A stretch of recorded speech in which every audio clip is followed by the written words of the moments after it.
You're listening to the Clean Comedy Podcast with your host, James Creviston.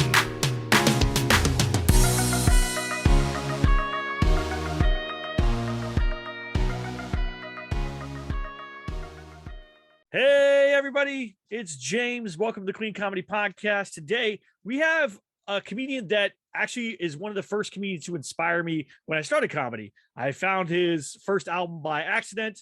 It was about him being a dad. I was a new dad. It really caught me off guard and really helped me get through some things and figure out how to be a better dad, because apparently he's good at it. I'm not. And then but he has his ups and downs. That's life. But please welcome the very talented, the very funny, the best.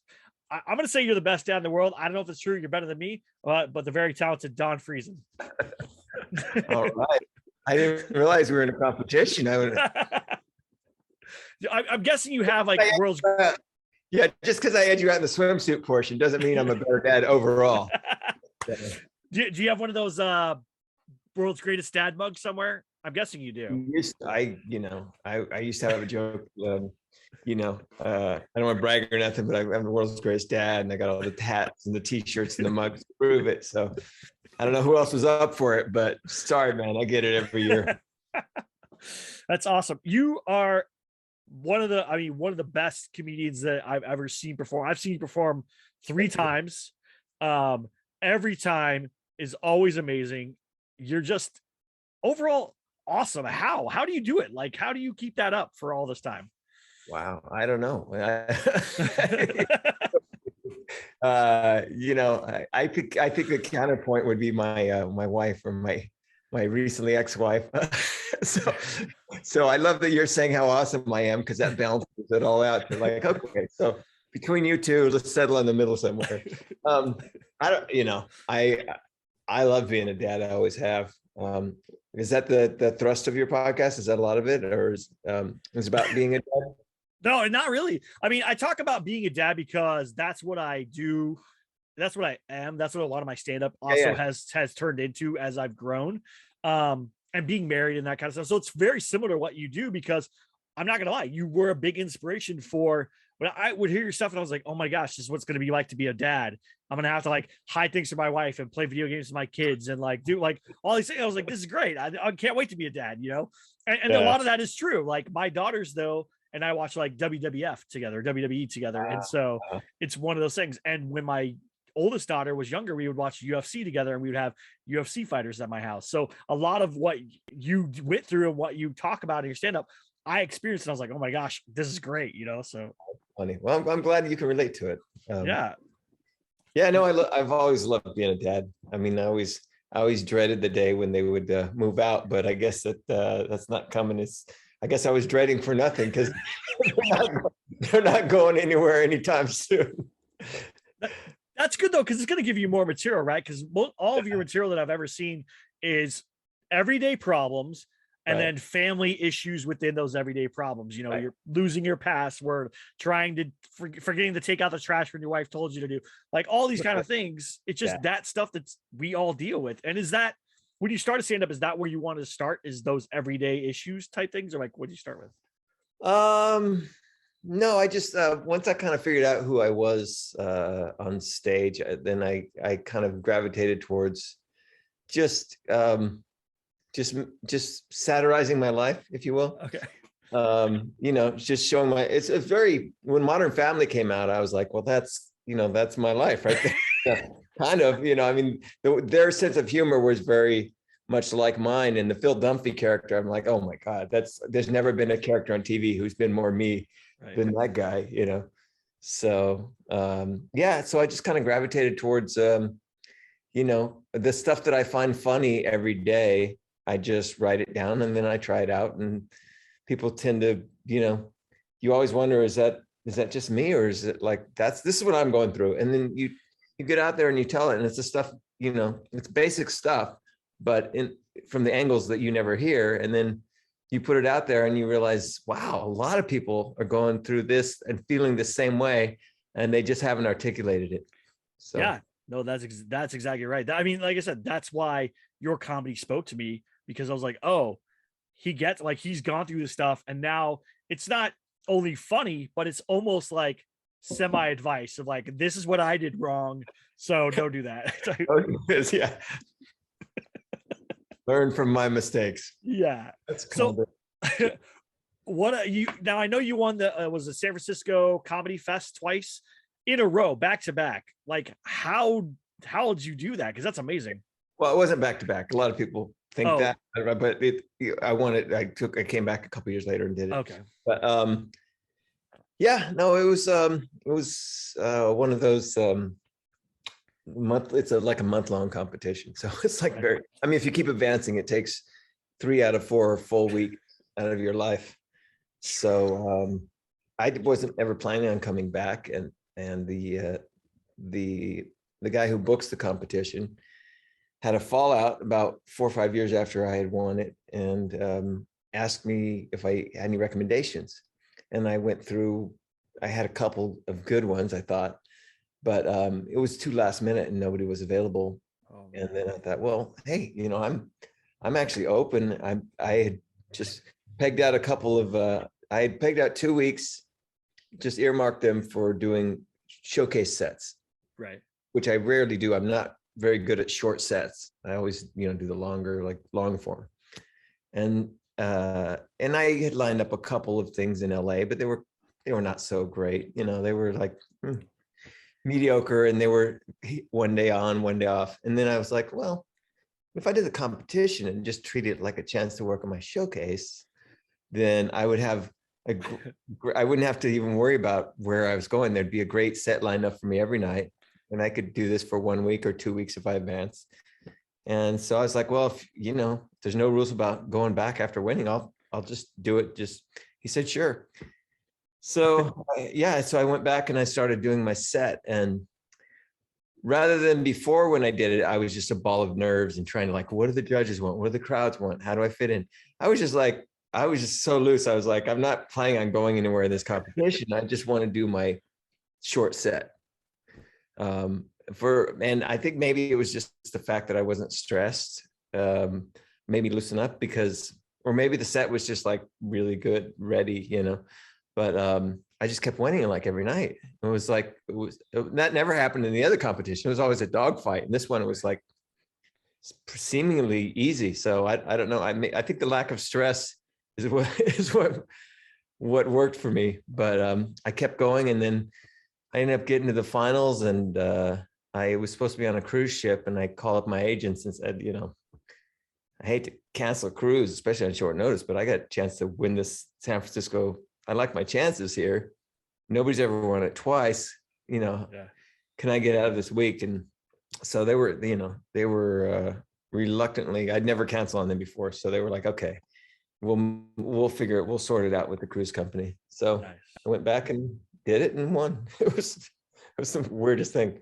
That's awesome. That's the thing, is you are very relaxed on stage. Every time I've seen you, it's like a lot of comedians, especially, well, I'll go from my personal experience. I am stressed to the moment I get on stage. So I get on stage, I get the first laugh, then I kind of relax. But you seem relaxed the whole time. Like nothing's going to bother you. Like, you're like, yeah, it's all good. We're here to have fun. Who cares? Everything. And I'm like, how do you do that? Alcohol.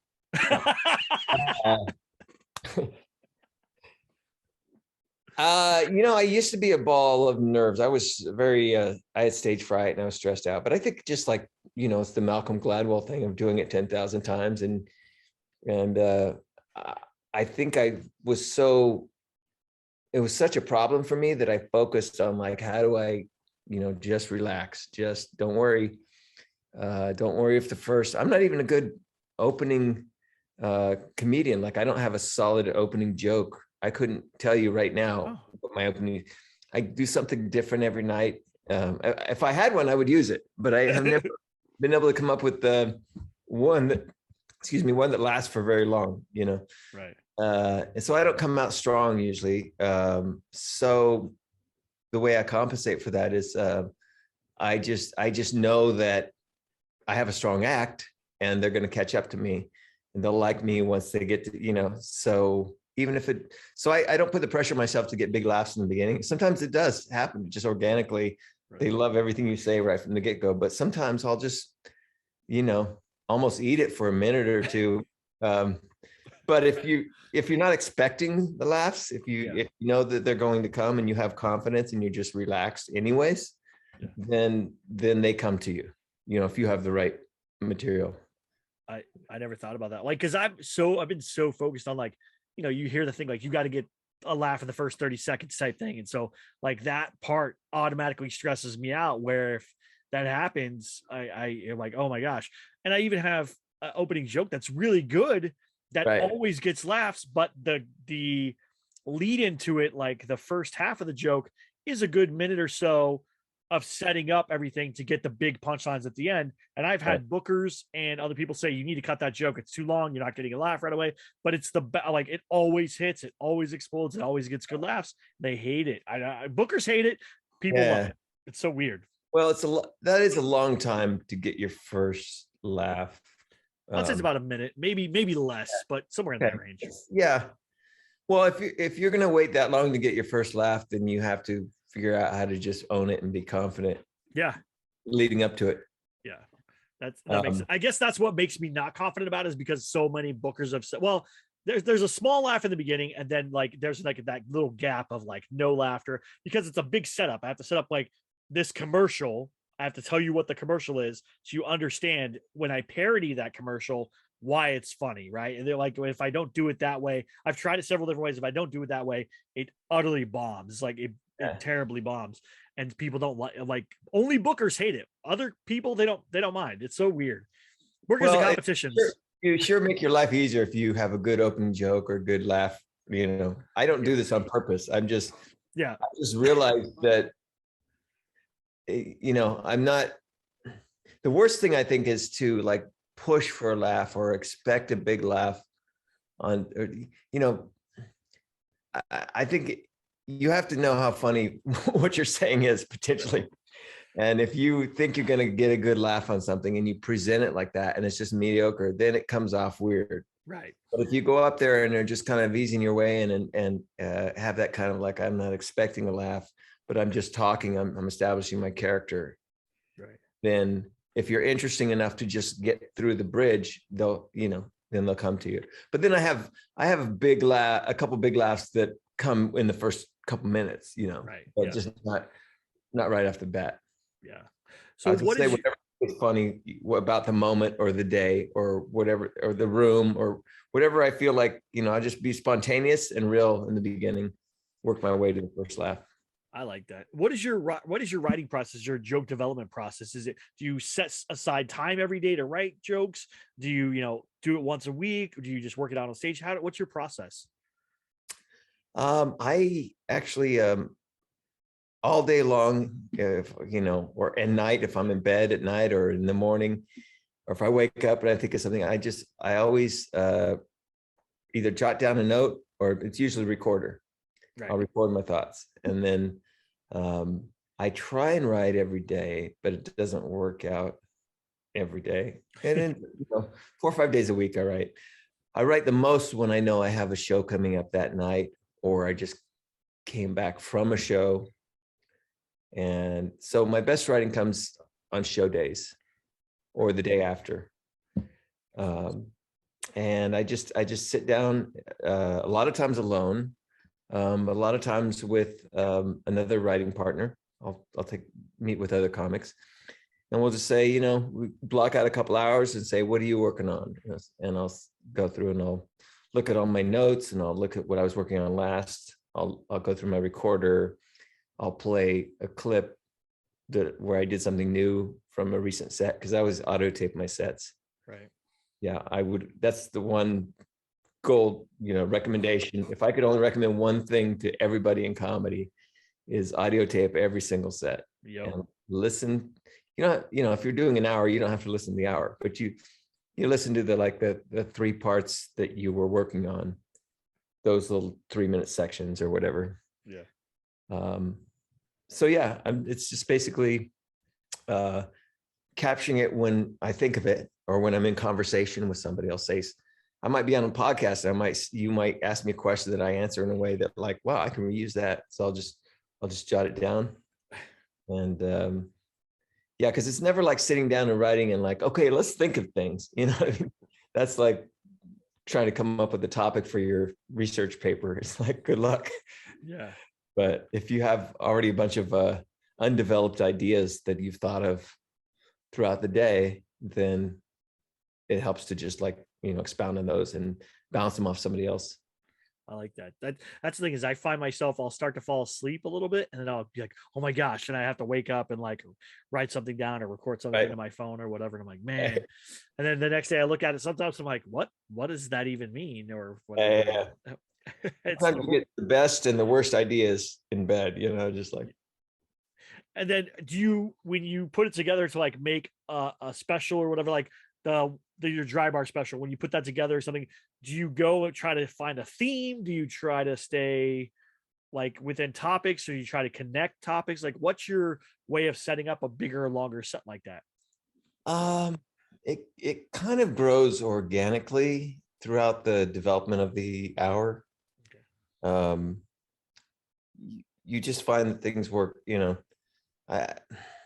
there's rules of thumb that some comics swear by, and they're actually good rules of thumb, but they don't always work for all my material. One comic told me once, I forget who it was, but he was way ahead of me on the curve, well-respected headliner, great set. He was always, work from least intimate to most intimate. Wow. And that's a good way to do it, but it didn't work for me with that particular set, but I still kept it. And like, for me, I've always had a bad memory. So it's kind of steered me towards a style of writing where I take a couple topics and I just milk them to death. So the bit just grows and grows, and I can remember this because it's after this and it's after this, and they're all about this. And then, yeah. And then every couple months or so, I'll reorganize a bit, or I'll take a bit that's already working and it's 3 minutes long, and I'll add 2 minutes and take away another minute, and I'll shift some things around in it. And then I'll realize that there's callback potential in another bit. So I have to either set it up earlier or I have to change the order of that bit. And so by the end of the day, it's like a big puzzle that I've deconstructed so many times, but hopefully at the end, it has kind of a theme. Like the longer I do this, the more I'm able to like, step back one more step and see the act and make it more thematic. Yeah, that makes sense. I like that. Is there and how do you organize? Do you use like a Word document? Do you use notes or something? Like what's your process for that kind of stuff? Or do you handwrite stuff? I actually, hold on, I have it right here. Oh, nice. You all are going to learn from the master today. Well, actually, this is a set list that I don't know if you can see that. Okay. Oh yeah. Oh wow. I use the Apple Pencil, and I have different colors, and then I'll do. These are like notes of things that I'm working on. Wow. You handwrite all your stuff in there and it's digitally there. Yeah. It's I just started doing this. Karen Rontowski, I don't know if you know her. She turned me on to we were working together, and she was working on her iPad, and like, that looks like what I want to do, because I lose my.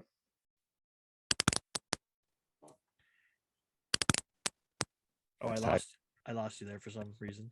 Oh, there you are. Okay. So if I type, I lose my flow. Right. Okay. I type fast enough, and I'm thinking about words more than if I write for some reason. And I'm thinking about words that I lose my, sometimes if I even write, it's, the record is the best because you get it instantly, because sometimes you get flashes of brilliance, but they're fleeting. Mm-hmm. And then when you remember it, you get the almost same thing, which is just funny, or, a little more than funny, but it's not brilliant. But like you get moments that are like lightning in a bottle, yeah. And you can lose them so quickly and think that you have the gist of it, but you've lost the special part of it that was like this. So I'm an advocate, at least for myself, of writing and recording. I'm gonna have to try the writing one. I do record and then I listen to it and then I'll write it all down, or I'll upload it so it gets dictated. Then I'll listen to it and work on it again. And I keep it all, in like a Word document and stuff like that. And I do it and I keep everything by year that I wrote it. So I'll have I think I have stuff going back to 2015, 2016, something like that, 2014. I don't know. Yeah. Well, and I'm a scribbler, so I have notebooks and notebooks, and I could never go back and the things don't. So with the iPad, I can now copy and paste and put things. I can cut them down and put them together where they belong, and it's still new, so it might end up still being this massive nightmare I can't handle. But so far, it's more manageable than paper. That's awesome, man. That's so good to know. It's so good to know that you still develop these things. It still has to come from a small idea or a kernel of a thought or a funny situation, and then you have to just expand. Your best bits typically, or at least for me, come from editing, just from constantly rewriting a million different ways, trying 5 different versions of 3 different versions of a joke. You know what I mean? And the only way you really nail it is when you listen to your recorded set, and then it comes to you oh, why didn't I say it like this? This is what I should have said. Yeah. And your hit rate on something that you insert into something that you just perform for a crowd is so much higher, because it becomes clear where this goes and how the rhythm is going. Whereas if you're writing in a bubble that you haven't presented to anyone, you're very creative, but you're not getting the beats are really hit and miss. Yeah. I noticed my first version of anything that I write, when I say it out loud the first time, feels clunky and awkward and not there. The idea is there and there are nuggets, but people go, whoa, okay, there's something there, but man, you got to really fix X, Y, and Z.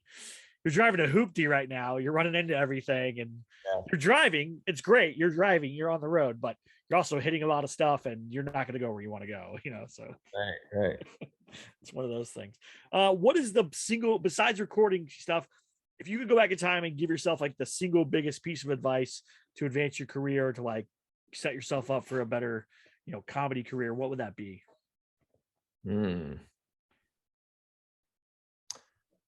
Oh, wow. I don't, if I knew it, I'd probably be further along. Yeah, I don't, that's, well, I still think my strongest advice I already gave, which is always record your sets. Right. And do a lot of, get stage time. Stage time is the key. Constant stage time.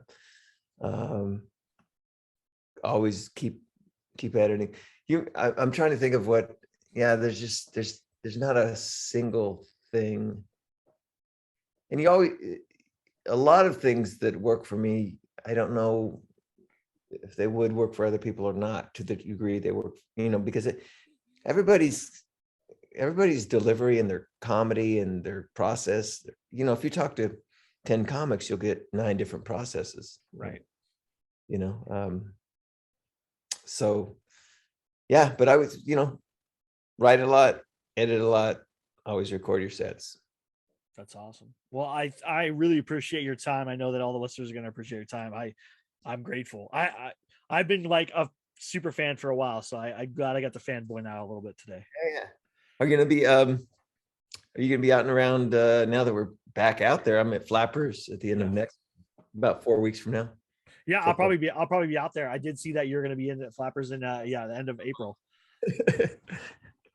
We'll see. Yeah, no, I'm going to try to come out. I know I've been working on stuff. I am working on stuff because I also want to go do dry bar, and so I have the opportunity, but I'm getting a set built and stuff, and I want it to be thematic. I'm doing a whole themed kind of set, and so. It's hard to do, because when you write things, you write what inspires you, and you don't know how it connects to everything else. I mean, now conversely, there are people like Chris Titus, but he's like a savant almost. I mean, he can just write and have a theme and flows out as a theme, but very few comics can do that. It's making a theme is kind of a higher level for me. I think is a No, higher level form of the art. it's been hard. I've had to like take stuff that I know works to do that, but yeah. I've taken stuff that I know works and then had to set it aside and go, okay, not for this, not for this. I'm not going to do it for this. I know it works. I have a good 20 minutes of great material, but it's like not for this. It doesn't flow the way I want it to. It's great for a set. People love it. It works, but it's not what I want to put out right now. And I know it could use some finesse, but I want to build this theme that I've had all these jokes that I've written never put together, and I've like building it, and it's beautiful. And yeah, to be fair, I've been watching you. I have been watching Christopher Titus.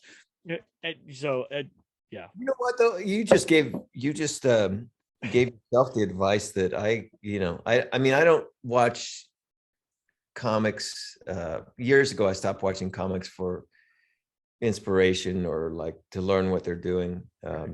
It's because I didn't want to, I've kind of figured out what works for me. I mean, I always, if I see something and it's obvious, like, well, I could do some more of that. That would improve my act.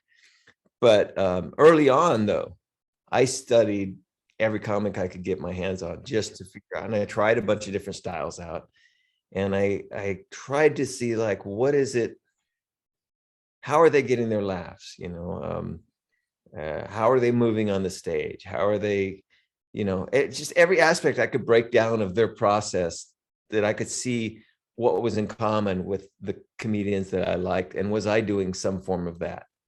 So it was basically teaching yourself through just breaking down.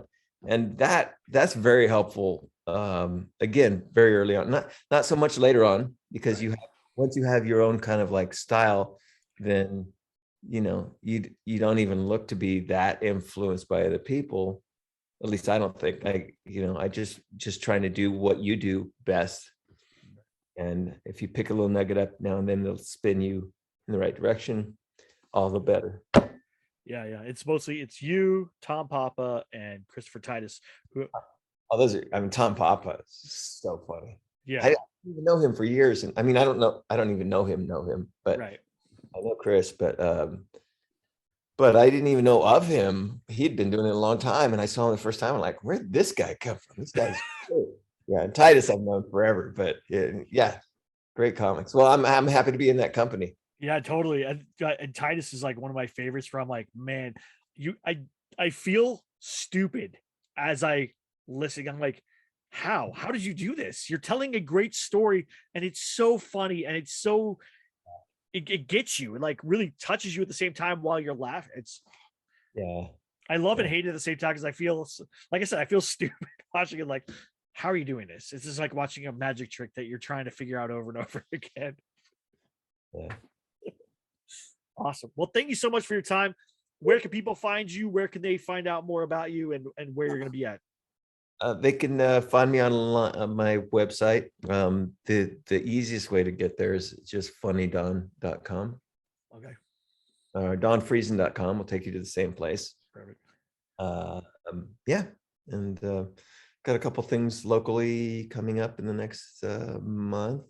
I'm at when does this air? This will air at the beginning of April. So it'll be Ogden, Utah, Wise Guys, April 15th, 16th, Sunnyvale, Rooster Teeth Feathers, April 21st through 24th, and then Burbank Flappers. Is the remodel is stalled, so that date is no longer valid. At which one? Jeez, I think I took it off.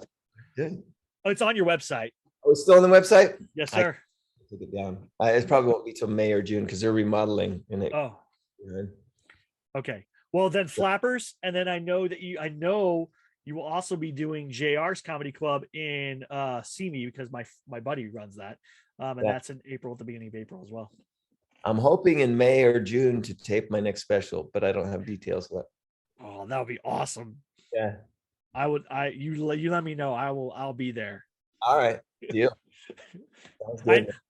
I know it's a little like weird to be like a fanboy, but I'm very much so. I was so happy when you came and did the Queen Comedy Hour show at Flappers on Our Thing. I was like, I can't believe he said yes. I'm so excited, So Well, thanks, man.